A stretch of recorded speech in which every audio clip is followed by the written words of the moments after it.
আসসালামু আলাইকুম। আজকে আমি আপনাদেরকে দেখাবো কিভাবে দুধ চিতই পিঠাটা বানাতে হয়। আন্টি এবার বাড়ি থেকে খাঁটি গরুর দুধ এবং খেজুরের যে পাটালি গুড় এটা নিয়ে এসেছে। আর এই খেজুরের গুড়টা এত ভালো এবং খাঁটি যে কি বলবো গন্ধ শুঁকলেই বোঝা যায় আর খেলে তো বলার মতোই না। ১ম এ চালের গুঁড়াটাকে মিক্স করে নিতে হবে। তারপর এটাকে যেই পাত্র থাকে পিঠা বানানোর সেটাতে ঢেলে দিতে হবে। তারপর এটা কিছুক্ষণ ঢেকে রাখতে হবে। ঢেকে রাখার পরে হয়ে গেলে একটা, একটা করে উঠিয়ে খেজুর গুড়ের যেই রসটা বানানো হয়েছে সেটার ভিতরে ছেড়ে দিতে হবে।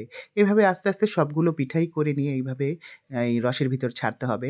আর রসে ডুবানোর পর যেটা করতে হবে দুধ ঘন করে জাল দেয়া যে দুধটা থাকে ওটার ভিতরে এই রসসহ পিঠাটা সারা রাতের জন্য রেখে দিতে হবে।